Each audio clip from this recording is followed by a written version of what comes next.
దేవుని యొక్క వర్తమానంలోనికి ప్రవేశిద్దాం.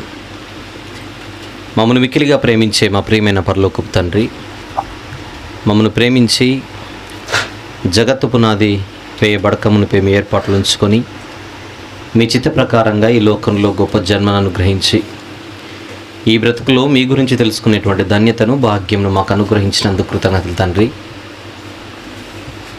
సువార్థికులుగా వాక్యమును చక్కగా నేర్చుకొని అనేక మందికి వెలుగును అందించుటకు ఆసక్తి కలిగి చేరి ఉన్నటువంటి ప్రియులైన మీ పిల్లలను బట్టి సంతోషిస్తూ వారి ఆసక్తిని ఆశీర్వదించమని, ఈ మాటలన్నీ కూడా మీ మహిమార్థమై వారు ఉపయోగించుటకు సహాయం చేయమని మీ ప్రియ కుమారుడు, మా అందరి ప్రభువు, ప్రియరక్షకుడైన యేసు ప్రభు వారి శ్రేష్టమైన నామంలో ఈ ప్రార్థన సమర్పిస్తున్నాను తండ్రి. ఆమేన్. ప్రియులారా, ఇంతకుముందే మీతో చెప్పినట్టుగా బైబిల్లో నుండి ముందుగా ఒక 1000 పాఠాలు మీకోసం తయారు చేయడం జరుగుతుంది. నా ఉద్దేశం ఏంటంటే, ఈ 1000 పాఠాలు నేర్చుకుంటే అప్పుడు బైబిల్లో మనకు బేసిక్స్ వచ్చినట్టు నేను అంటాను. బైబిల్ అంత గొప్పది, బైబిల్ అంత పెద్దది, కష్టపడి నేర్చుకోవాల్సినది, జాగ్రత్తగా నేర్చుకోవాల్సిందే. పైన చూస్తే అర్థమయ్యే విషయాలు బైబిల్లో ఉన్నవి కావు.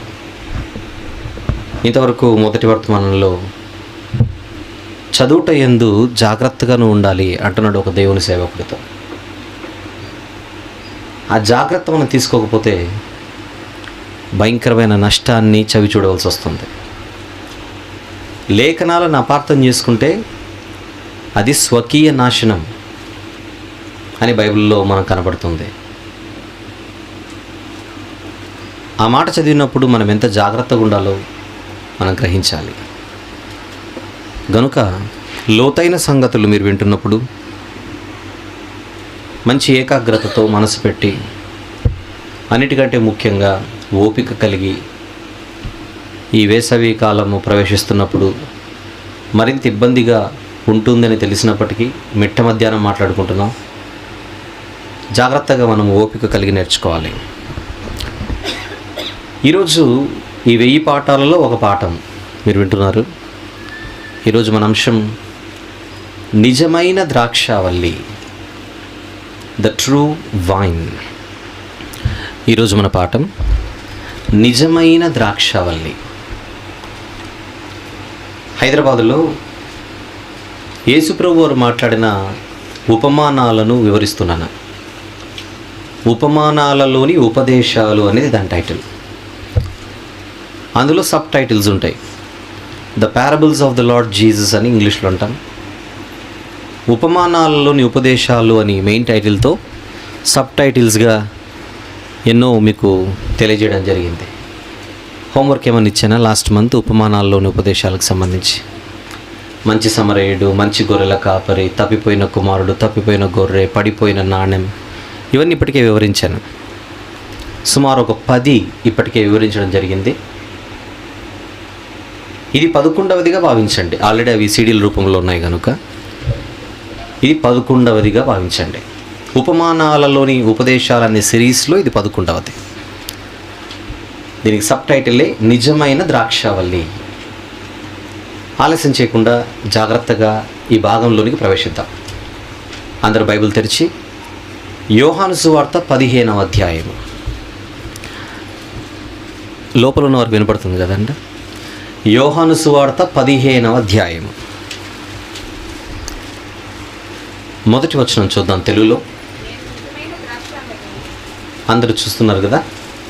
నేను నిజమైన ద్రాక్షావల్లిని. చాలు. ఆ మాట ఇప్పుడు నేను చదివాను, ఇప్పుడు మీరందరూ నాకు వినపడేలా చదవండి దాన్ని. ఇంకొకసారి,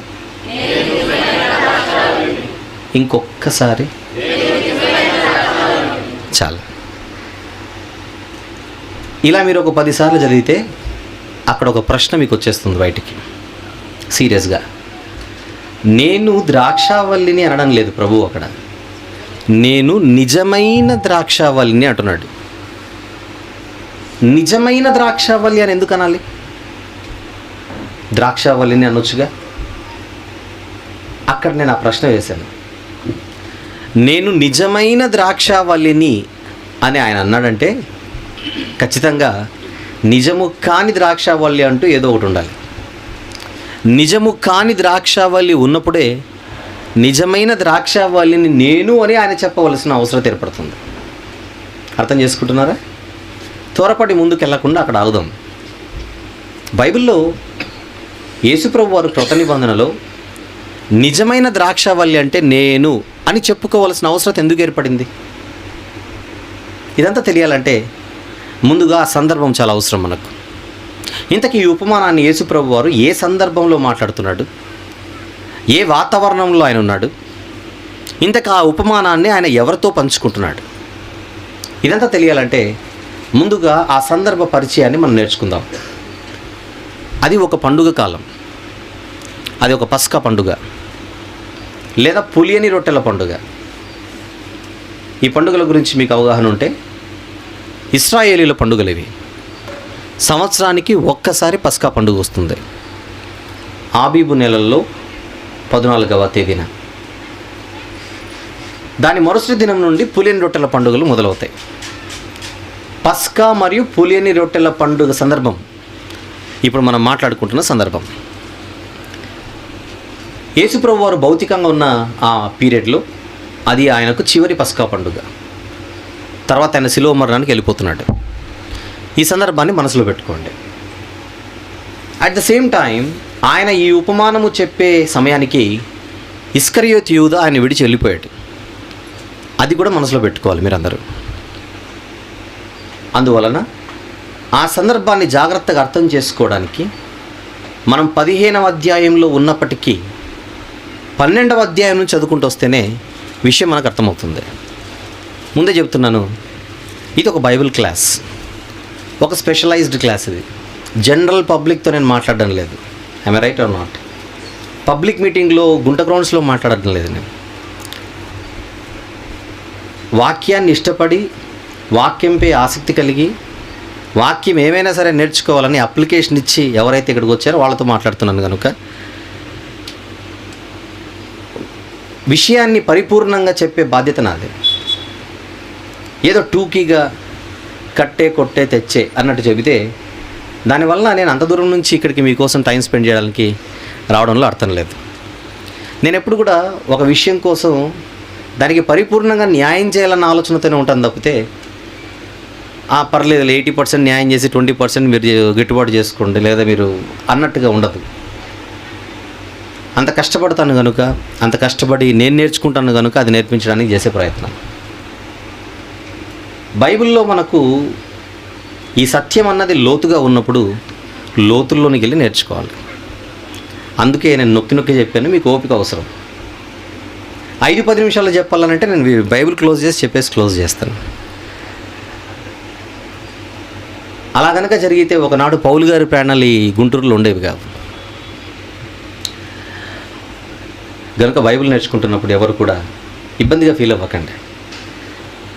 ఎప్పుడు ఎక్కడ దొరకవు కనుక అలాంటి వర్తమానాలు మీరు వింటున్నారు కనుక జాగ్రత్తగా విందాం. 12వ అధ్యాయం, యోహాను సువార్త 12వ అధ్యాయం. ఎందుకు ఇదంతా కూడా? విషయంపై అవగాహన రావడానికి సందర్భాన్ని అర్థం చేసుకుంటున్నాము. యోహాను సువార్త 12వ అధ్యాయము 12వ వచనము నుంచి, అంటే నేను త్వరగా చదువుకుంటూ నేనే వెళ్తాను, మీరు చూస్తూ రాసుకోండి చాలు. యోహాను సువార్త 12:12. మరునాడు ఆ పండుగకు వచ్చిన బహుజన సమూహము యేసు యెరూషలేమునకు వచ్చుచున్నాడని విని, అంటే అదొక పండుగ సందర్భం అని మీకు అర్థం కావాలి. మరునాడు ఆ పండుగకు వచ్చిన బహుజన సమూహం అని చూడండి, అది ఒక పండుగ వాతావరణం, రైట్. ఇక ఆయన మరణానికి దగ్గర అవుతున్నాడు, నేను వెళ్ళిపోతున్నాను అన్న ఇన్ఫర్మేషన్ అప్పుడప్పుడు శిష్యులకు చెబుతూ వచ్చాడు, జనాలకు చెబుతూ వచ్చాడు. ఆ పరిస్థితిని కూడా గమనిద్దాం. 27వ వచనం. ఇప్పుడు నా ప్రాణము కలవరపడుచున్నది, నేనేమందును తండ్రి, ఈ గడియ తటస్థింపకుండా నన్ను తప్పించుము, ఆయనను ఇందుకోసమే నేను ఈ గడియకు వచ్చి తిని గడియ దగ్గర పడింది అన్న ఆయన మాటను మీరు జాగ్రత్త మనసులో పెట్టుకోండి. 35వ వచనం. అందుకు యేసు, ఇంకా కొంతకాలము వెలుగు మీ మధ్య ఉండును. అంటే వెలుగు, ఎవరా వెలుగు? యేసు ప్రభు. ఇక నేను వెళ్ళిపోతున్నాను అనే ఇన్ఫర్మేషన్ చెబుతున్నాడు. 13వ అధ్యాయం 1వ వచనం, తాను ఈ లోకం నుండి తండ్రి యొద్దకు వెళ్ళవలసిన గడియ వచ్చెనని యేసు పస్కా పండుగకు ముందే ఎరిగిన వాడై, వెళ్ళిపోతున్నాను, వెళ్ళిపోవాల్సిన టైం ఆసన్నమైంది అని ఆయన చెప్పడాన్ని మీరు మనసులో పెట్టుకోవాలి. ఇక ఇస్కరియోతు యూదా వెళ్ళిపోవడాన్ని కూడా గమనిద్దాం. 27వ వచనం, 13వ అధ్యాయం 27, వాడు ఆ ముక్క పుచ్చుకొనగానే సాతాను వానిలో ప్రవేశించాను. యేసుప్రభు వారు, నీవు చేయుచున్నది త్వరగా చేయమని వానితో చెప్పగా 30వ వచనం, వాడు ఆ ముక్క పుచ్చుకొని వెంటనే బయటికి వెళ్ళను, వెళ్ళిపోయాడు.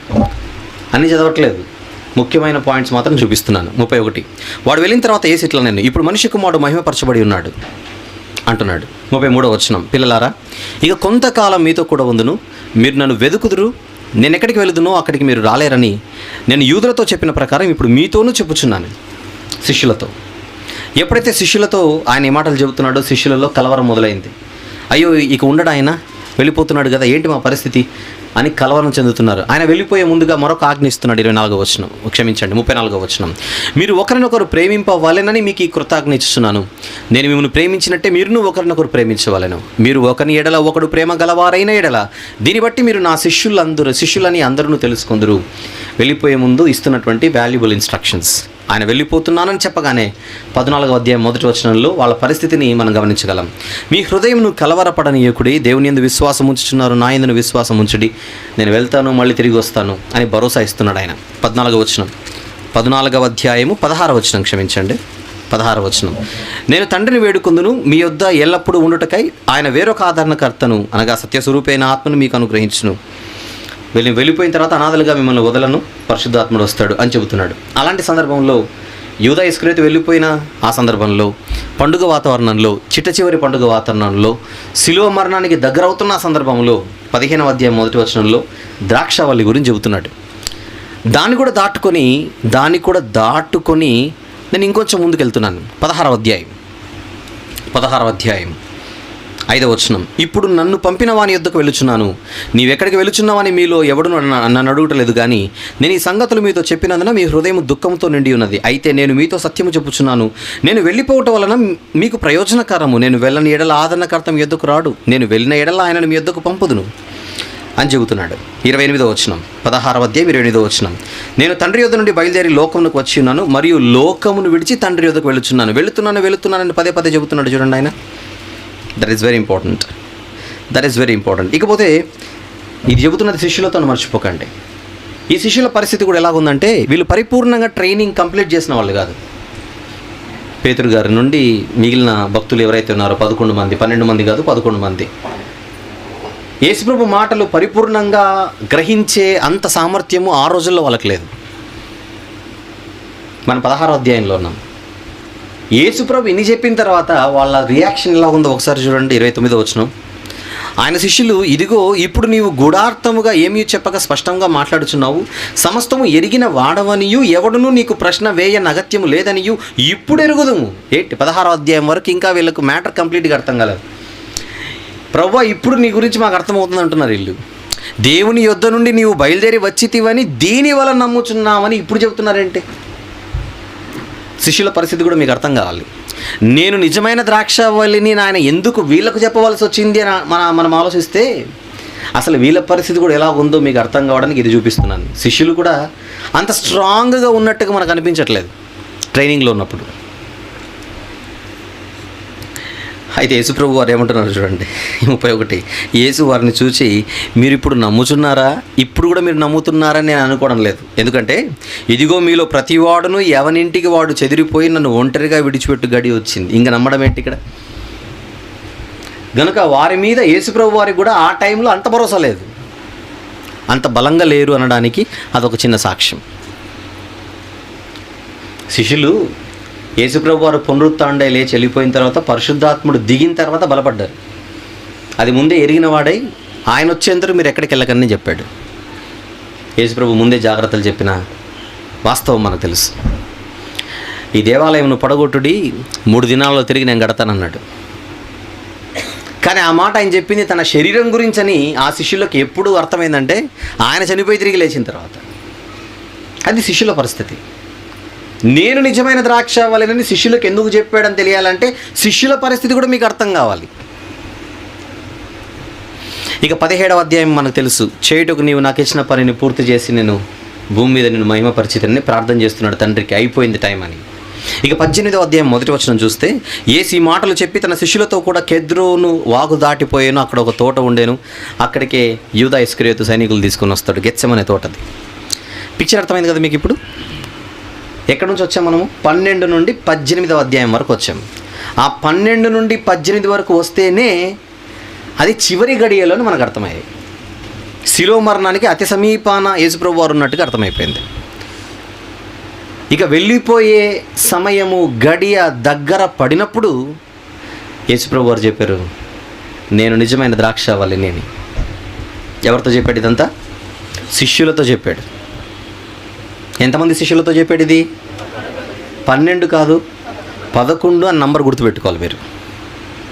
12వ వాడు ఇస్కరియోతు యూదా వదిలేసి వెళ్ళిపోయాడు. అదేదో ఒక క్రూషియల్ టైం అని మీరు మనసులో పెట్టుకోవాలి. ఈ ఉపమానం చెప్పే టైం ఏదైతే ఉన్నదో అదొక క్రూషియల్ టైం. ఏదో అన్ని రోజుల లాంటి రోజు కాదు అది. లోక కళ్యాణం కోసం ఆయన బలి కాబోతున్న ఆ రోజు చాలా దగ్గర ఉంది.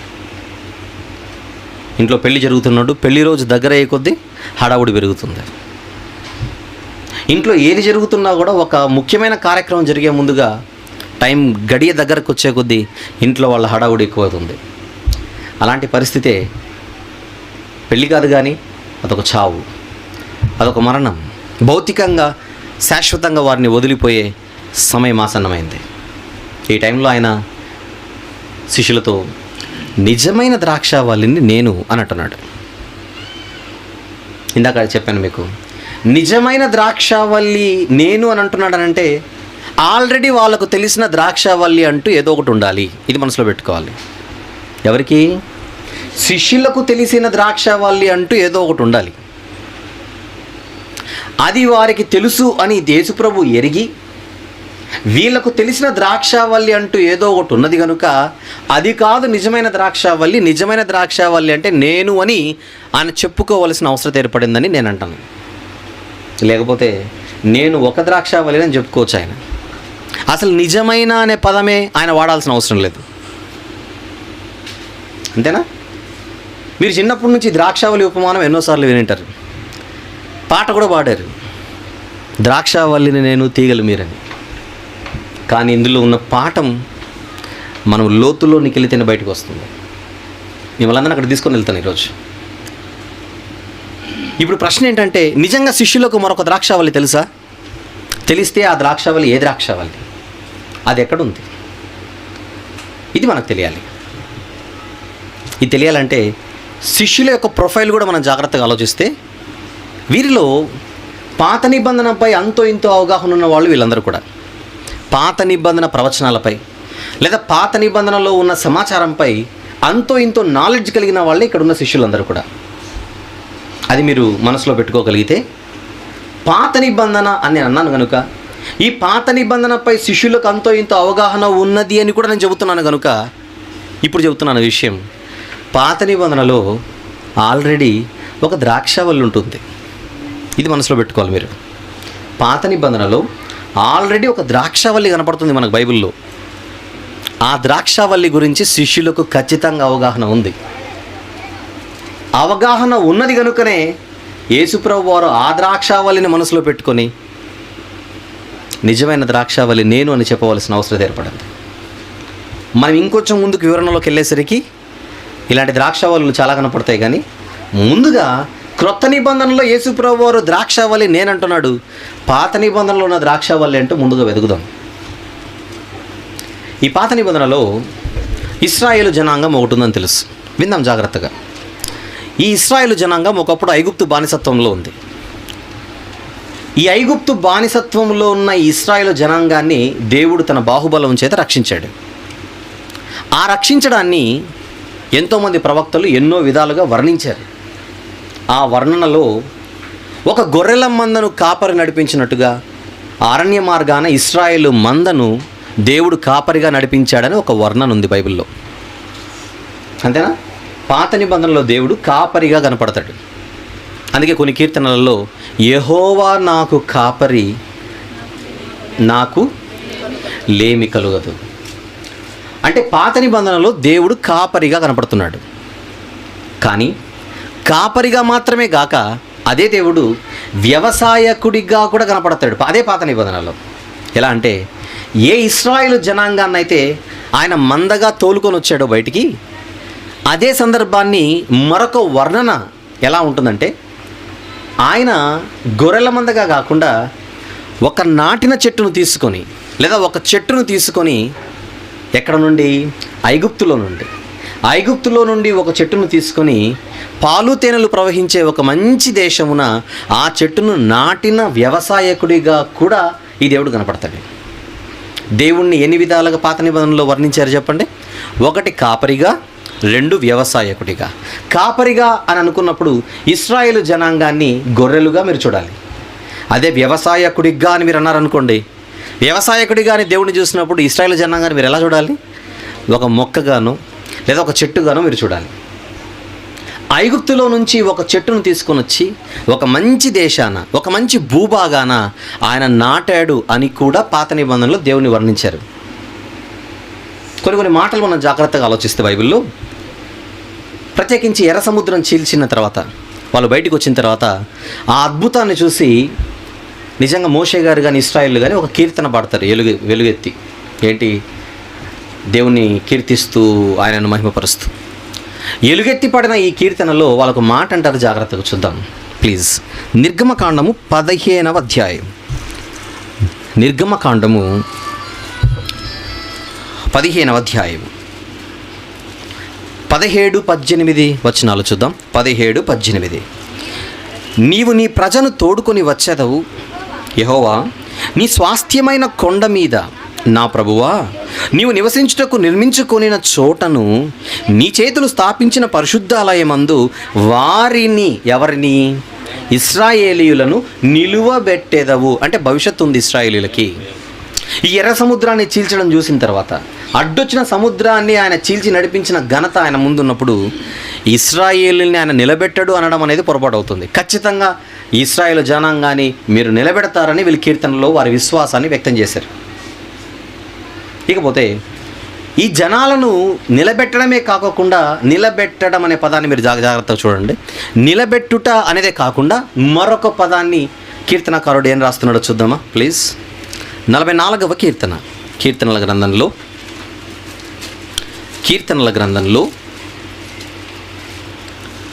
44వ కీర్తన. కోరహు కుమారులు రాసినది ఇది. 44వ కీర్తన. ఒక్కసారి 2వ వచనాన్ని జాగ్రత్తగా చూడండి. 2వ వచనం, నీవు నీ భుజబలము చేత అన్యజనులను వెళ్ళగొట్టి మా పితరులను ఏం చేసేటివి? నాటితివి అనే పదం ఉంది చూడండి అక్కడ. నాటితివి. పితరులను నిలవబెట్టేదవు అనేది తర్వాత సంగతి. వారిని నిలవబెట్టేదవు అనేది నిర్గమకాండం. నిలవబెట్టేదవు అనే పదమే కాకుండా ఇక్కడికి వచ్చేసరికి నీవు నాటితివి. నిర్గమకాండం 15వ అధ్యాయానికి భవిష్యత్ కనాను. కీర్తన 44కు వచ్చేసరికి అది గతం, పాస్ట్. అందుకే నాటెదవు అని కాకుండా నాటితివి, పితరులను నాటితివి అనే పదం ఉంది చూడండి అక్కడ. అసలు మనుషులను ఎవరైనా నాటుతారా? నాటడం అనేది ఎవరికి జరుగుతుంది? ఒక మొక్కకు జరుగుతుంది లేదా ఒక చెట్టుకు జరుగుతుంది. చెట్లు కదా నాటబడేది. కానీ ఇశ్రాయేలు జనాంగాన్నే దేవుడు నాటినట్టుగా ఈ కీర్తనలో మనం చూస్తున్నాం. అంటే బాగా ఆలోచిస్తే ఇశ్రాయేలు జనాంగం ఒక చెట్టుగా మన కంటి కనబడుతున్నట్టుగా మీకు అనిపించాలి. కొద్దిసేపు అనిపిస్తుందా లేదా? ఇశ్రాయేలు జనాంగం ఒక మొక్కగానో లేదా ఒక చెట్టుగానో కనపడుతుంది చూడండి. Very good. అక్కడ మాత్రమే ఆగకుండా మరికొన్ని సంగతులు నేర్చుకోవడానికి ముందుకెళ్దాం. 80వ కీర్తన.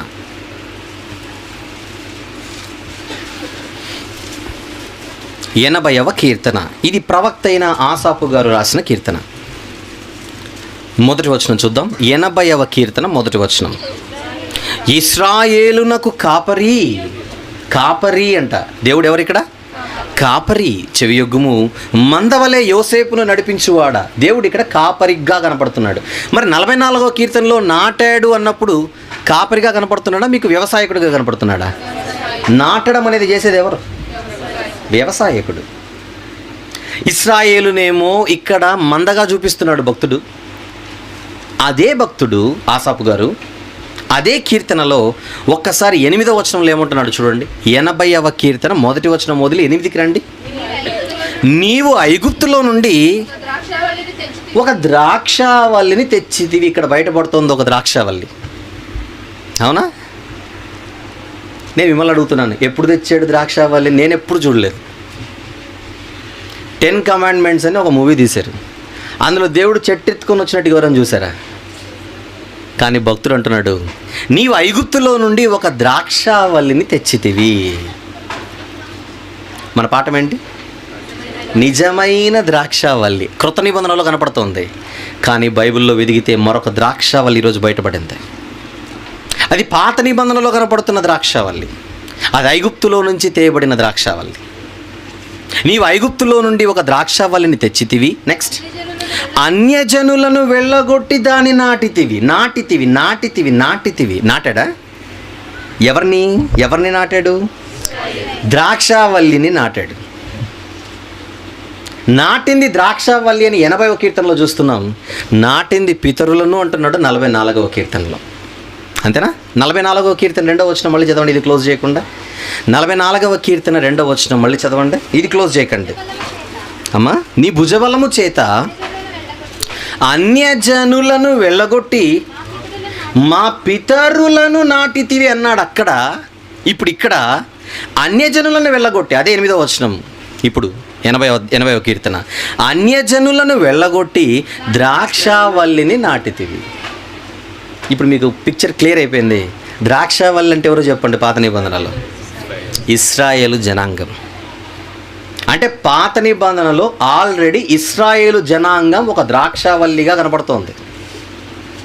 ఎక్కడ నుండి తీసుకొని పోబడి ఎక్కడ నాటబడింది? ఇది ఐగుప్తులో నుంచి తేబడి పాలు తేనెలు ప్రవహించు మంచి దేశమున కనాను దేశమున నాటబడింది. నాటింది ఎవరు? వ్యవసాయకుడైన దేవుడు. అంతేనా? Very good. ఏ వ్యవసాయకుడైనా వ్యవసాయాన్ని మంచి ఉద్దేశంతో మొదలు పెడతాడు. విత్తనాలు విత్తేటప్పుడు పంట రావాలని విత్తనాలు వేస్తాడా? రాకున్నా పర్లేదు టైంపాస్ చేసుకుందామని అనుకుంటాడా?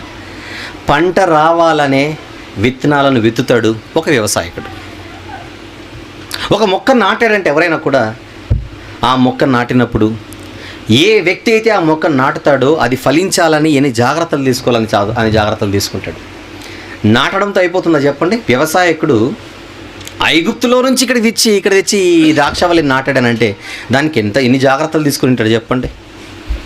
ఇశ్రాయేలు జనాంగం గురించి మనం ఆలోచిస్తే ఈజీగా ప్రయాణం ఏం జరగలేదు. ఐగుప్తులో నుంచి వాళ్ళు బయటికి రావడానికి అక్కడున్న జనాంగాలను దెబ్బతీసి రావాల్సి వచ్చింది. మధ్యలో ఎన్నో అడ్డంకులు, ఇంక్లూడింగ్ ఎర్ర సముద్రం. ఇన్నిటిని దాటించి వ్యవసాయకుడు ఈ చెట్టును తీసుకొని వచ్చాడు. చివరికి ఒక మంచి దేశాన ఈ వ్యవసాయకుడు ఆ చెట్టును నాటితే ఖచ్చితంగా ఆ వ్యవసాయకుడు ఏం ఎక్స్పెక్ట్ చేస్తాడో చెప్పండి? చెట్టు కోసం నాకు మంచి ఫలాలు రావాలి, దీనికి చేయవలసినంత నేను చేశాను, ఈ ద్రాక్షావల్లికి నేను చేయవలసినంత చేశాను కనుక నాకు ఫలాలు ఇవ్వాలి అన్న ఎక్స్పెక్టేషన్ ఈ చెట్టు మీద ఆయనకు ఉంది. ఎవరికి ఉంది? వ్యవసాయకునికి ఉంది. కీర్తనలు దాటి యెషయా గ్రంథానికి వెళ్తే అసలు అక్కడ ఏకంగా ఒక తోటగా ఒక మంచి విషయాన్ని ప్రస్తావిస్తున్నాడు ఆ ప్రవక్త. వెళ్దాం అక్కడికి. యెషయా గ్రంథం 5వ అధ్యాయం. ఈ ద్రాక్షావల్లిని తీసుకొని వెళ్ళి ఒక ద్రాక్ష తోటగా ఆయన నాటాడు దాన్ని. ఆ ద్రాక్ష తోటను నాటినప్పుడు అక్కడ జరుగుతున్న సందర్భం యెషయా గారు చెబుతున్నారు. చూద్దాం. యెషయా గ్రంథం 5వ అధ్యాయం 1వ వచనం నుంచి చూద్దాం. నా ప్రియుని గురించి పాడెదను వినుడి, అతని ద్రాక్ష తోటను బట్టి నాకిష్టుడైన వాని గురించి పాడెదను వినుడి. అంటే ఎవరి ప్రియుడు? ఎవరైతే కాపరో, ఎవరైతే వ్యవసాయకుడో ఆయననే ప్రియుడిగా చెబుతున్నాడు ఈ ప్రవక్త. ఈ ప్రియునికి ఏముందట? ద్రాక్ష తోట ఉంది. ఆ ద్రాక్ష తోటను ఆయన ఏం చేశాడు? సత్తువ భూమి గల కొండ మీద నా ప్రియునికి ఒక ద్రాక్ష తోట ఉండెను. కథ కాదు అది, ఏదో అనగనగా ఒక రాజు ఉండేను అని మనం వింటుంటాం. అది కాదు, ఇది నిజంగా జరిగింది. ఇది సత్తువ భూమి గల కొండ మీద నా ప్రియునికి ఒక ద్రాక్ష తోట ఉండెను. మరి ఈ ద్రాక్ష తోటకు ఈ వ్యవసాయకుడు ఏం చేశాడు? ఆయన దానిని బాగుగా త్రవ్వి ఎక్కడ పడితే అక్కడ నాటకుండా ఆయన జాగ్రత్తలు తీసుకున్నాడు ఈ చెట్టు కోసం. చూడండి, ఆ తోట కోసం ఆయన దానిని బాగుగా త్రవ్వి, నెక్స్ట్ రాళ్ళుంటే ఫలాలు రావు కనుక రాళ్ళని ఏరి అందులో శ్రేష్టమైన ద్రాక్ష తీగలను నాటించెను. ఇంకొంచెం ఎక్స్ప్లెనేషన్ వస్తుంది ఇక్కడ. కీర్తనలు దాటి యెషయా గ్రంథానికి వచ్చేసరికి ఈ ద్రాక్ష తీగల కొరకు ఈ వ్యవసాయకుడు ఎన్ని చేశాడో చెబుతున్నాడు. దాని మధ్యను బురుజు ఒకటి వేయించి ద్రాక్ష తొట్టిని తొలిపించెను. ద్రాక్ష వల్లికి అవసరమైనవన్నీ చేస్తున్నాడు అనమాట ఆయన. ఇన్ని చేసిన తర్వాత ఇంకా ఆయన ఏం చేస్తున్నాడో చూద్దాం. ద్రాక్ష పండ్లు ఫలింపవలెనని ఎదురు చూచుచుండెను. అక్కడ తాగాడు, అన్నీ చేసి ఇప్పుడు చూస్తున్నాడు ఇంక వస్తాయి ఫలాలు వస్తాయని. కానీ ఏం జరుగుతుంది అక్కడ? కానీ అది కారు ద్రాక్షలు కాచెను. ఇంత చేసిన తర్వాత చెట్టు అనుకున్న ఫలాలు ఇవ్వకపోయేసరికి వ్యవసాయకుడు అలిసిపోయి అప్పుడు ఆయన పంచాయతీలోనికి లాగుతున్నాడు చెట్టుని. ఏమంటున్నాడు చూడండి. కావున యెరూషలేము నివాసులారా, యూదావారులారా, నా ద్రాక్ష తోట విషయము నాకు న్యాయము తీర్చవాలని మిమ్మును వేడుకొనుచున్నాను. వ్యవసాయకుడు అడుగుతున్నాడు, నాకు న్యాయం కావాలి. ఇప్పుడు నేను ఇంత చేసిన తర్వాత ఈ ద్రాక్ష తోట నాకు అన్యాయం చేసింది, మరి నా పరిస్థితి ఏంటి? ఇంత పెట్టుబడి పెట్టాను, నకిలీ విత్తనాలు వేయలేదు, నేను మంచి విత్తనాలే వేశాను, శ్రేష్టమైన ద్రాక్ష తీగలు నేను నాటించాను, నాకు న్యాయం కావాలి. ఇప్పుడు అడుగుతున్నాడు ఆయన. నా ద్రాక్ష తోట విషయము నాకు న్యాయము తీర్చవాలని మిమ్మును వేడుకొనుచున్నాను. 4వ వచనం. నేను నా ద్రాక్ష తోటకు చేసిన దానికంటే మరేం దానికి చేయగలను మీరు చెప్పండి. ఇంకేం చేయాలి? రాళ్ళు ఏరానా, మంచి త్రవ్వానా, బురుజు కట్టించానా, తొట్టి తొలిపించానా, మంచి తీగలు నాటించలేదా? ఇన్ని చేసిన తర్వాత ఇంకేం చేయాలి? నేను ఏం చేయగలను? అది ద్రాక్ష పండ్లు కాయునని నేను కనిపెట్టినప్పుడు అది కారు ద్రాక్షలు కాయటకు కారణమే చెప్పండి. నా తప్పేమనుంటే మీరు చెప్పండి, నేను వింటాను అంటున్నాడు ఆయన. నా తప్పేదనుంటే మీరు చెప్పండి, నేను వింటాను. అప్పుడు యెరూషలేము వాళ్ళు, యూదా వాళ్ళు న్యాయం తీరుద్దామని వస్తారేమో, చూద్దాం. ఏమండి? 5వ వచనం. గనుక నాకు అన్యాయం జరిగింది. వ్యవసాయకుడు అనే మాట ఏంటంటే, నాకు అన్యాయం జరిగింది. నాకు జరిగిన అన్యాయానికి నేను ఒక నిర్ణయానికి వచ్చేస్తున్నాను. దిస్ ఈజ్ వ్యవసాయకుని డెసిషన్.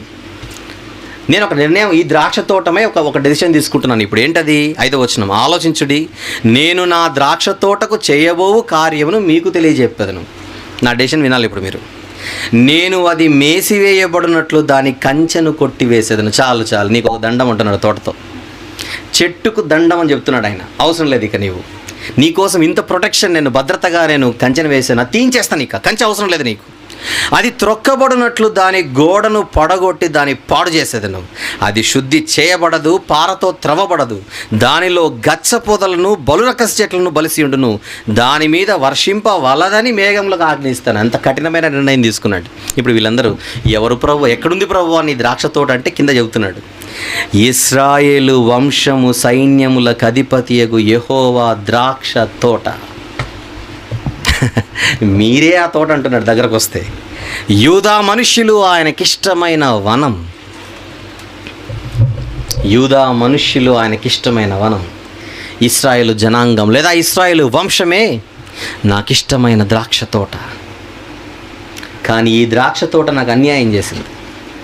ఈ ద్రాక్ష తోటపై నేను ఎన్నో ఆశలు పెట్టుకొని, ఈ ద్రాక్ష తోట నుండి నాకు మంచి ఫలాలు రావాలనని ఐగుప్తుల నుండి తీసుకొని వచ్చానే. ఎంత జాగ్రత్తగా, దెబ్బ తినకుండా, చెట్టు చావకుండా దాన్ని తీసుకొని వచ్చి కనాను దేశంలో నేను నాటితే ఇక్కడ నాకు అన్యాయం జరిగింది. ఇక నాకు న్యాయము జరుగుతుందన్న ఆలోచన లేదు, ఆశ లేదు దీని గురించి. ఈ చెట్టు అవసరం లేదు నాకు. వ్యవసాయకుడు ఈ చెట్టును తిరస్కరిస్తున్నాడు. చూడండి జాగ్రత్తగా. ఈ ద్రాక్ష వల్లి నాకు వద్దు అంటున్నాడు ఆయన. ద్రాక్ష వల్లి అంటే వల్లేనా లేకపోతే జనాంగమా? ఇశ్రాయేలు జనాంగం. ఇప్పుడు ద్రాక్ష వల్లి నుండి ఆయన కోరుకుంటున్న ఫలాలు నిజంగా ద్రాక్ష పళ్ళు కాదు ఆయన కోరుకుండేది. ఫలాలు అనగానే ఆ ఫలాలు కాదు. ఇంతకు ఏ ఫలాలు? ఆయన కోరుకుంటున్న ఫలాలు ఏంటి? ఇశ్రాయేలు జనాంగం నుండి కిందికి వద్దాం. ఆయన కోరుకుంటున్న ఫలాలు ఏంటో చేద్దాం. 7వ వచనం. ఇశ్రాయేలు వంశము సైన్యములకు అధిపతియగు యెహోవా ద్రాక్ష తోట, యూదా మనుషులు ఆయనకి ఇష్టమైన వనము. ఆయన న్యాయము కావాలనని చూడగా అదొక ఫలం. ఏం ఫలం చెప్పండి? న్యాయము అనేది ఒక ఫలం. ఇశ్రాయేలు జనాంగము నుండి న్యాయము అనే ఒక ఫలాన్ని ఆయన కోరుకుంటున్నాడు. ఆయన న్యాయము కావాలనని చూడగా బలాత్కారము కనబడెను. ఇంక రెండో ఫలం వస్తుంది చూడండి ఇక్కడ. నీతి కావాలనని చూడగా రోదనము వినబడెను. నాకు రావలసిన ఫలాలు ఇక్కడ రావట్లేదు. న్యాయమైన దేవుడు ఈ చెట్టు నుండి కోరుకుంటున్నది న్యాయము అనే ఫలం, నీతి అనే ఫలం. మొదటి అధ్యాయంలో ఇదే యెషయా గ్రంథం మొదటి అధ్యాయంలో కూడా ఆయన ఈ ఫలాలను ఆశిస్తున్నట్టుగా మనం చూడగలం. 17వ వచనం, మొదటి అధ్యాయం 17వ వచనం. కీడు చేయుట మానుడి, మేలు చేయ నేర్చుకునుడి, న్యాయము జాగ్రత్తగా విచారించుడి. ఆయన కోరుకుంటున్నది ఏంటి? న్యాయం. న్యాయం కేవలం యెషయా గారు మాత్రమే కాదు. యెషయా గారి కంటే ముందొచ్చిన ప్రవక్త ఒక ఆయన ఉన్నాడు ఇశ్రాయేలీల మధ్య. ఈయన యూదా జనాంగం మధ్య ఉన్నాడు, కానీ ఇశ్రాయేలీల మధ్య ఒక ప్రవక్త ఉండేవాడు. ఆయన పేరు ఆమోస్. యెషయా గారి కంటే ముందున్నవాడు ఆయన. ఆయన ఒక గొర్రెల కాపరి. కానీ ఆ కాపరినే ఒక ప్రవక్తగా మార్చి ఆ ప్రవక్త ద్వారా ఇశ్రాయేలును కోరుకుంటున్న దేవుని కోరిక ఏంటో చూద్దాం ఒకసారి. ఆమోసు గ్రంథం, ఆమోసు గ్రంథం 5వ అధ్యాయం. వారి మీద చేస్తున్న ఆరోపణ చూడండి, వారి నుంచి ఆయన కోరుకుంటున్న కోరిక చూడండి ఒక్కసారి. 7వ వచనం, ఆమోసు గ్రంథం 5వ అధ్యాయం 7వ వచనం. న్యాయమును అన్యాయమునకు మార్చి నీతిని నేలను పడవేయువారులారా. ఈ రెండు ఫలాలు కనపడడం లేదు ఈవెన్ ఆమోసు గారు ఉన్న కాలంలో కూడా. 24వ వచనం, 24వ వచనం. నీళ్లు పారినట్లుగా న్యాయము జరగనీయుడి, గొప్ప ప్రవాహము వలె నీతిని ప్రవహింపనీయుడి ఇశ్రాయేలీలారా అని అంటున్నాడు అక్కడ పక్క వచనంలో. ఏమర్థమవుతుంది మీకు? ఇశ్రాయేలు అనే ద్రాక్ష వల్లిని ఆయన ఐగుప్తులో నుంచి తెచ్చి కనానులో నాటి ఆయన కోరుకుంటున్న కోరిక ఏంటో చెప్పండి. నాకు న్యాయం అనే ఫలం రావాలి, ఇంకా నాకు నీతి అనే ఫలం రావాలి. ఈ ఫలాలు నా కంటికి కనబడట్లేదు. ఎన్ని మార్లు గద్దించినను నాకు ఈ ఫలాలు రావాలని నేను అరిచినను నా మాట వింటున్న ఒక్క ద్రాక్ష చెట్టు కనపడట్లేదు ఇక్కడ. కనుక ఈ తోటనే నాకు అవసరం లేదు, ఈ తోట చుట్టూ ఉన్న కంచెను కూడా తీసేస్తాను.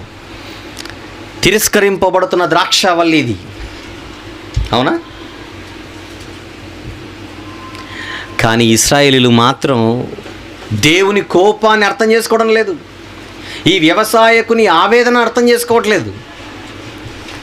24 గంటలు అబ్రహాం మా సంతానమని గొప్పలు చెప్పుకొని తిరుగుతున్నారు తప్పితే అబ్రహాము గారి నీతి వీళ్ళలో లేదే. అబ్రహాము దేవుని నమ్మెను, అది ఆయనకు నీతిగా ఎంచబడాను. అలాంటి నీతిమంతులు ఎవరు కనపడట్లేదే.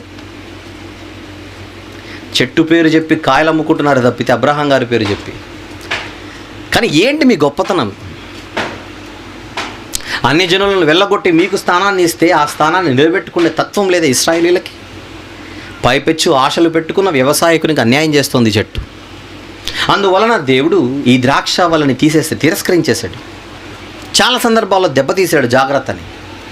ఐగుప్తులో నుంచి కనానులోనికి అడుగు పెట్టిన తర్వాత వీళ్ళు తప్పు చేస్తే వారికి బుద్ధి రావడానికి కొద్ది రోజులు మెసపటోమియా వారికి అప్పగించేశాడు. అరామ్నహరాయిము అని అంటాం ఆ ప్రాంత ప్రజలను. ఆ ప్రాంతాన్ని వాళ్ళు మొరపెడితే ఒత్నీయేల్ అనేటువంటి ఒక రక్షకుని పుట్టిస్తాడు. ఆ తర్వాత ఎన్నో జనాంగాలకు వీళ్ళు అప్పగింపబడినట్టుగా న్యాయాధిపతుల గ్రంథం చూస్తే మీకు అర్థమవుతుంది. మోయాబీలు కానీ, కనానీయులు కానీ, అమ్మోనీయులు కానీ, మిద్యానీయులు కానీ, ఫిలిస్తీయులు కానీ ఎంతమందికి వీళ్ళు అప్పగింపబడలేదు చెప్పండి న్యాయాధిపతుల గ్రంథంలో. బాగుపరచాలని వ్యవసాయకుడు ఎన్నో ప్రయత్నాలు చేశాడు, అది నా ప్రయత్నం. కానీ చెట్టు నిలబడడం లేదే. వ్యవసాయకుని ప్రయత్నాన్ని, వ్యవసాయకుని కృషిని ఈ చెట్టు అర్థం చేసుకోవడం లేదే. అందువలన వీళ్ళని తిరస్కరిస్తున్నట్టుగా ముందే ప్రవక్తల నోట పలికించాడు.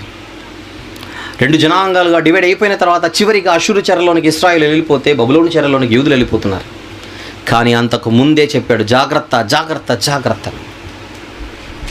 ఈ కష్టకాలంలో ఇశ్రాయేలును దేవుడు వదిలేశాడు అన్న పరిస్థితిని చూసినప్పుడు ఆసాపు గారు మాట్లాడుతూ, ఆ ఐగుప్తులో నుండి నీ ఒక ద్రాక్షవల్లిని తెచ్చితివి. తిద్దాం ఆ మాట మళ్ళీ. 80వ కీర్తన కదా.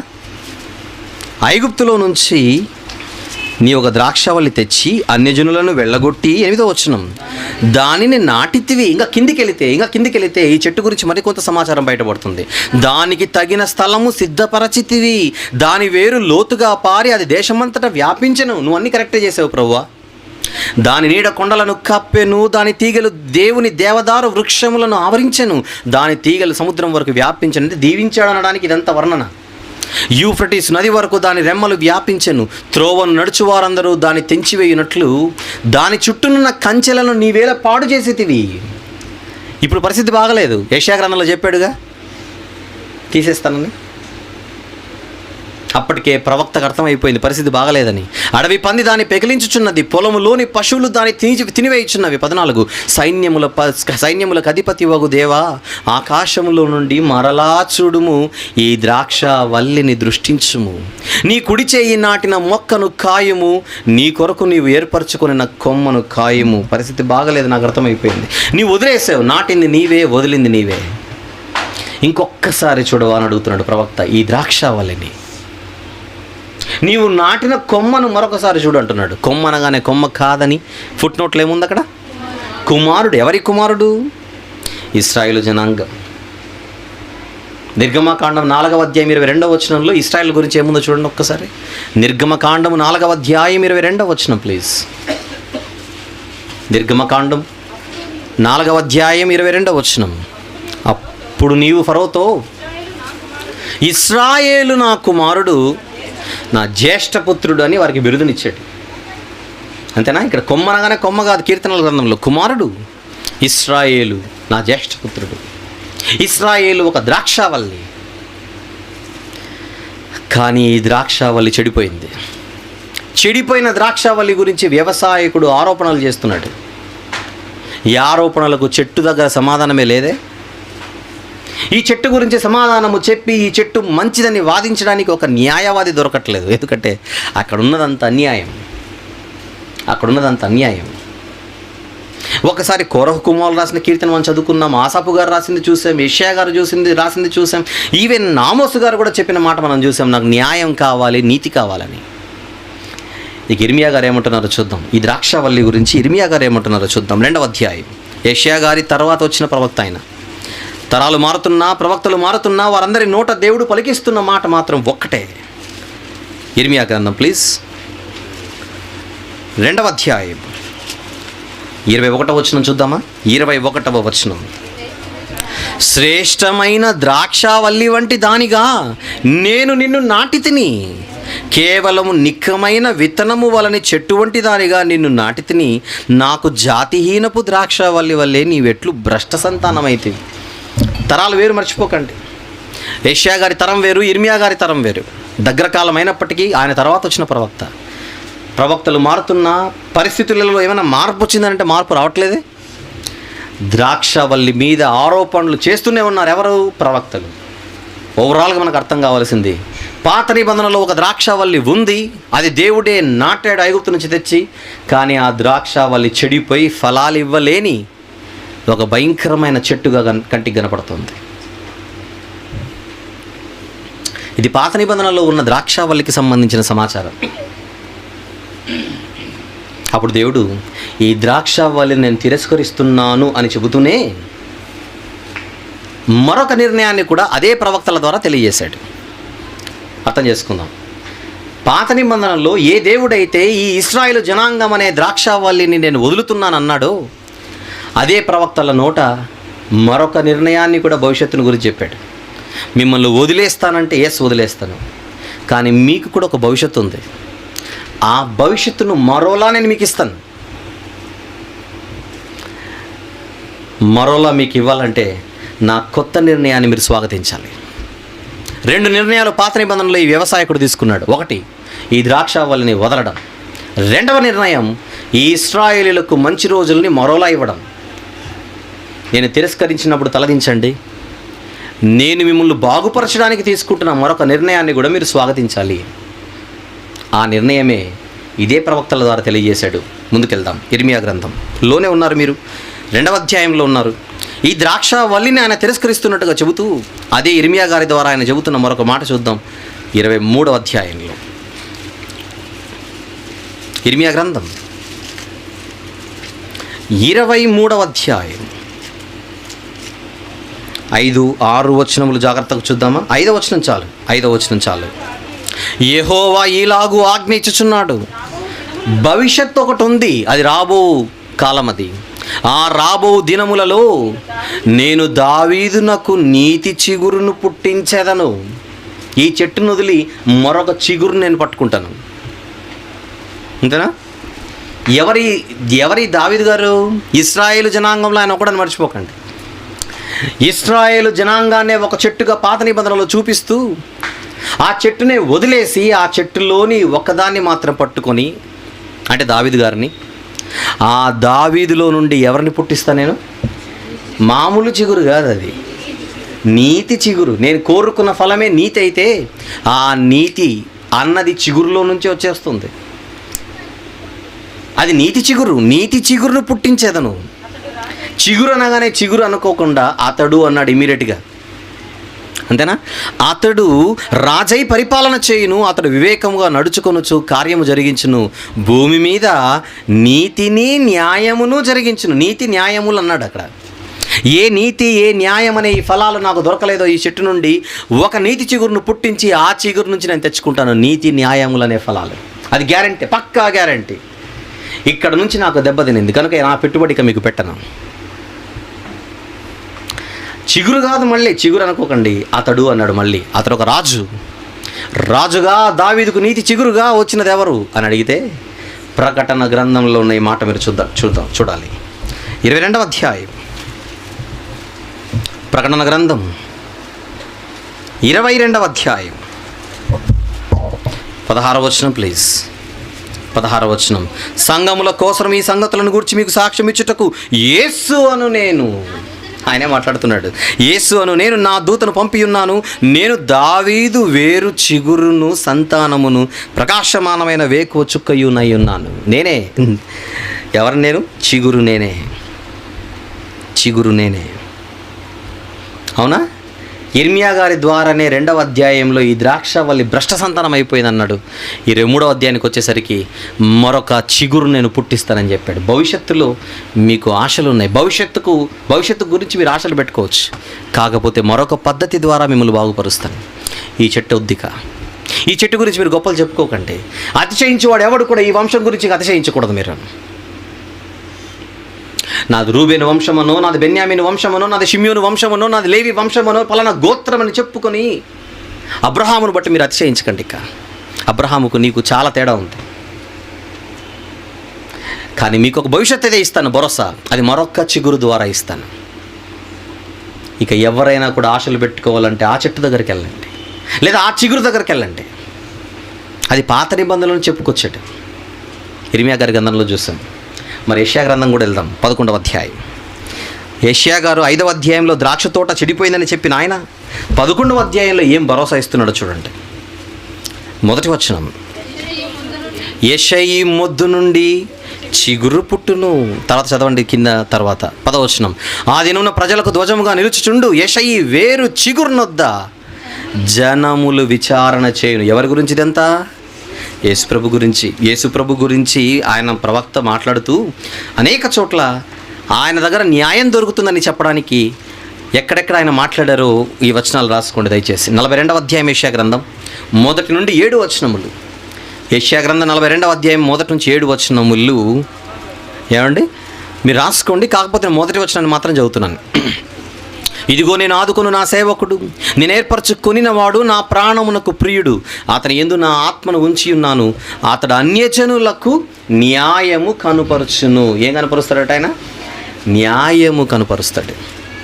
అన్యజనులకు న్యాయము కనుపరిచేవాడు యెషయి మొద్దు నుండి రాబోవు చిగురు. అంతేనా? 60వ అధ్యాయం. ఇశ్రాయేలులకు మంచి రోజులు ఉన్నవి అని అనుటకు మరొక మాట చూద్దాం. యెషయా గ్రంథం 60వ అధ్యాయం 21వ వచనం. నీ జనులందరూ నీతిమంతులై యుందురు, నన్ను నేను మహిమపరచుకున్నట్లు వారు నేను నాటిన కొమ్మగాను నేను చేసిన పనిగాను ఉండి. నేను నాటిన కొమ్మగా త్వరలో వాళ్ళు తయారవుతారు. అది మరొక నిర్ణయం అయింది. 61వ అధ్యాయం మొదటి 3 వచనాలు కూడా రాసుకోవాలి మీరు. 61వ అధ్యాయం యెషయా గ్రంథం మొదటి 3 వచనములు. ప్రభువు యెహోవా ఆత్మ నా మీదికి వచ్చి ఉన్నది, దీనులకు సువర్తమానం ప్రకటించడానికి యెహోవా నన్ను అభిషేకించను. ఇదంతా కూడా యేసుప్రభు వారు లూకా సువార్తలో ఇది నెరవేరిందని చెప్పాడు. తీసి మీకు గుర్తుండాలి. ఇదంతా కూడా యెషయా గ్రంథం ఆయనకి ఇవ్వబడిన, ఆయన చదివి ఇదంతా మీ వినికిడిలో నెరవేరిందని చెప్తాడు. చూడండి ఈ అధ్యాయం గురించి. నలిగిన హృదయం గల వారిని దృఢపరచుటకు, చెరలోనున్న వారికి విడుదలను, బంధింపబడిన వారికి విముక్తి ప్రకటించుటకు అని కిందికి చదవండి. 3వ వచనంకి వచ్చేసరికి సియోను లేదా యెరూషలేము, సియోనులో దుఃఖించు వారికి ఉల్లాస వస్త్రములు ధరింప చేయుటకు, బూడిదకు ప్రతిగా పూదండను, దుఃఖమునకు ప్రతిగా ఆనంద తైలమును, భారభరితమైన ఆత్మకు ప్రతిగా స్తుతి వస్త్రమును వారికి ఇచ్చుటకు ఆయన నన్ను పంపి ఉన్నాడు. యెహోవా తన్ను మహిమపరచుకున్నట్లు నీతి అనే ఫలం చూడండి, ఇక్కడ మళ్ళీ కనపడుతుంది. నీతి అను మస్తకి వృక్షములనియు, యెహోవా నాటిన చెట్లనియు వారికి పేరు పెట్టబడును. ఎప్పుడు? రాబోయే కాలంలో ఈ చిగురే మూలమవుతుంది. ఇక యెషయి మొద్దు నుండి, దావీదునకు నీతి చిగురు వస్తుంది. ఆ చిగురు నుండి ఈ ఫలాలు వస్తాయి. ఆ చిగురుకు కనెక్ట్ అయిన ప్రతి వాడు కూడా దేవుడు నాటిన కొమ్మగా వర్ధిల్లుతాడు. అది భవిష్యత్. పాత నిబంధనలో ఒక పిక్చర్ క్లియర్ అయిపోయిందా మీకు? ఏంటది? యోహాను సువార్త 15వ అధ్యాయంలో ఆయన నేను నిజమైన ద్రాక్షావల్లినని చెప్పుకోవాల్సిన అవసరత ఎందుకు ఏర్పడిందంటే, పాత నిబంధనపై అంతో ఇంతో అవగాహన ఉన్న వీళ్ళకి ఆల్రెడీ ఒక ద్రాక్షావల్లి గురించి తెలుసు. పాత నిబంధనలో ఆ ద్రాక్షావల్లి ఇశ్రాయేలు జనాంగం అయితే ఐగుప్తులో నుంచి శ్రేష్టమైన ద్రాక్షావల్లిగా తీసుకొని రాబడి, అన్ని జాగ్రత్తలు అందించబడి నాటబడితే ఈ చెట్టు వ్యవసాయకుడికి అన్యాయం చేసింది. ఓపికగా ఆయన వేచి చూచినప్పటికీ ఫలాలు రాలేదు. ఆయన కోరుకోనని ఫలాలు వచ్చాయి. అందువలన ఆ వ్యవసాయకుడు నిర్ణయం తీసుకొని ఆ చెట్టును తృణీకరించాడు. ఇశ్రాయేలు జనాంగం అందులో నుంచే యెషయి మొద్దు నుండి ఒక చిగురు వస్తుంది. అక్కడ నాకు ఫలాలు వస్తాయి. నీతి చిగురు, న్యాయము, నీతి అనే ఫలాలు అక్కడి నుంచి వస్తాయి. ఇశ్రాయేలీయులారా, భవిష్యత్తులో ఈ చిగురుకే మీరు కనెక్ట్ అయిపోవాలి. ఈ ఇశ్రాయేలు ఐగుప్తు నుంచి తేబడినటువంటి 12 గోత్రాల ఇశ్రాయేలు జనాంగం అనే ద్రాక్షవల్లికి, యెషయి మొద్దు నుండి రాబోతున్న ఆ చిగురికి చాలా తేడా ఉంటుంది. నా కోరిక, నా సంకల్పం, నా ఆశలన్నీ కూడా ఈ చిగురు నెరవేరుస్తుంది. భవిష్యత్తులో ఇశ్రాయేలు ఎవరైనా అతిశయించాలంటే ఇక మీదట ఎవరు కూడా ఈ చరిత్ర చెప్పుకొని అతిశయించకండి. భవిష్యత్తులో జరగబోతున్న ఒక మంచి కార్యం ఏదైతే ఉన్నదో, చిగురు రాబోతున్నదో, దాన్ని బట్టి మీరు ఆనందంగా బ్రతకాలి. చిగురు అని యెషయా గారు చెప్పారు, దావీదుకు నీతి చిగురు అని ఇర్మియా గారు చెప్పారు, కానీ డైరెక్ట్గా మెస్సయ్య అని దానియేలు గారు చెప్పారు. జకర్యా గారు రాజు వస్తున్నాడు, నీ రాజు వస్తున్నాడు అని చెప్పాడు. ప్రవక్తలందరూ యేసుప్రభు గురించి చెప్పారు. తెలుసు మీ అందరికీ. ఏ ప్రవక్తల ద్వారా అయితే ఇశ్రాయేలీయులు నేరస్తులని దేవుడు చెప్పాడు తండ్రి, అదే ప్రవక్తల ద్వారా రాబోతున్నాడు మెస్సయ్య, ఆయన ద్వారా రాబోతున్నవి మీకు మంచి రోజులు అని చెప్పాడు. మీ యందు నేను ఆనందించాలంటే భవిష్యత్తులో రాబోతున్న ఆయనను బట్టి మీరు నా దగ్గరికి రావాలి. ఆయన ద్వారా నా దగ్గరికి రావాలి. విశ్వాసం ఉంచాలి. ఏంటి విశ్వాసం? భవిష్యత్తులో రాబోతున్న చిగురే పరలోకంలో ఉన్న వ్యవసాయకుడికి ఇష్టమైన చిగురు. ఆ చిగురుతో మనం సంబంధాలు పెట్టుకోవడం మనకి ఎంతైనా మంచిది అని ఇశ్రాయేలులకు ముందే సమాచారాన్ని ఇస్తూ పాత నిబంధనలో నడిపించాడు దేవుడు. అలాంటి సమాచారం పాత నిబంధనలో ఉండగా, పాత నిబంధనపై అంతో ఇంతో అవగాహన ఉన్న శిష్యులతో మాట్లాడుతూ యేసుప్రభు వారు ఒక ఉద్దేశాన్ని మనసులో పెట్టుకొని నేను నిజమైన ద్రాక్షావల్లిని అని చెప్పాడు. ద్రాక్షావల్లిని అని చెప్పకుండా నిజమైన ద్రాక్షావల్లి నేను అని ఆయన చెప్పడానికి గల కారణం, పాత నిబంధనలో వీళ్ళకు తెలిసిన ఒక ద్రాక్షావల్లి ఉంది అని మీకు తెలియజేయడానికే ఇంతవరకు నేను ఇచ్చిన సమాచారం. నేను నిజమైన ద్రాక్షావల్లి అన్న ఈ అంశంలో ఇంతవరకు మీరు విన్నది మొదటి భాగం. భోజనం తర్వాత రెండో భాగం ఉంటుంది. అప్పుడు ఉపమానం మొదలవుతుంది. ఓకే, ఇదంతా దేనికోసం? నిజమైన ద్రాక్షావల్లిని ఆయన ఎందుకు అనాల్సి వచ్చిందో అన్నదానికి మీకు కొంచెం అవగాహన రావడానికి డోర్ ఓపెన్ చేశాను. అంతేనా? నేను ఇంకా 2వ వచనం చదవలేదు, 15వ అధ్యాయం 3వ వచనం 4వ అవన్నీ చదవలేదు, వివరించాను. ఉపమానం ఇంకా మొదలు కాలేదు. నిజమైన ఎందుకు అన్నాడంటే ఇంత ఉందని చెప్పాను. ఇప్పుడు కంటిన్యూ చేశాను అనుకోండి, అన్న 2 నెలలకు ఒకసారి కాదు కానీ 3 నెలలకు పెట్టుకుందాం అంటారు మీరు. అందువలన భోజనం చేసి రెండో భాగాన్ని విందాం. ప్రార్థన చేసుకుందాం. ప్రేమగల తండ్రి, మీ పిల్లలు ఎంతో ఓపికగా అమూల్యమైన ఈ మాటలు విని ఉన్నారు. సత్యము లోతుగా ఉన్నదని తెలిసిన తర్వాత లోతుల్లోనికి వెళ్ళడం మా బాధ్యత.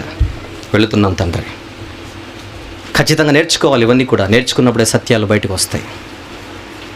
ఆసక్తి కలిగిన మీ పిల్లలందరినీ దీవించమని, మీరిస్తున్న ఆహారాన్ని భుజించి శక్తి నుండి మరొక భాగమునకు సిద్ధపడి మీ పిల్లలందరూ చేరినట్లుగా సహాయం చేయమని మీ ప్రియకుమారుడు మా ప్రభు ప్రియరక్షకుడైన నిజమైన ద్రాక్షావల్లి అయిన యేసు ప్రభు వారి పేరటి ప్రార్థన సమర్పిస్తున్నాను తండ్రి. ఆమేన్. Thank you very much. I think this is one. True wisdom ministries లో భాగమైన ట్రూ విజ్డమ్ ట్రైనింగ్ సెంటర్ 11 సంవత్సరాల నుండి 19 సంవత్సరాల వయసు గల పిల్లలకు రెగ్యులర్ ఎడ్యుకేషన్ తో పాటు బైబిల్ ఎడ్యుకేషన్ ని కూడా అందిస్తున్నది. వీటి వివరములు మరియు మా ఇతర పరిచర్య వివరములను మా అఫీషియల్ వెబ్సైట్ www.truewisdomtv.com లో పొందగలరు. బ్రదర్ ఆర్ వంశీ గారు మాట్లాడిన ఎన్నో అద్భుతమైన ప్రసంగాల డివిడీలు సిద్ధంగా ఉన్నాయి. డివిడీల కోసం మీరు సంప్రదించవలసిన ఫోన్ నంబర్లు 04065554355 లేదా 8106882392. గమనిక, ప్రతి ఆదివారము మధ్యాహ్నము 2:30 నుండి 5 గంటల వరకు ఇంగ్లీష్ ఆరాధన కార్యక్రమము మరియు ప్రతి ఆదివారము సాయంత్రము 5:30 నుండి తెలుగు ఆరాధన కార్యక్రమము YMCA సెకండరీ బ్యాండ్ నందు జరుగును. అందరూ ఆహ్వానితులే.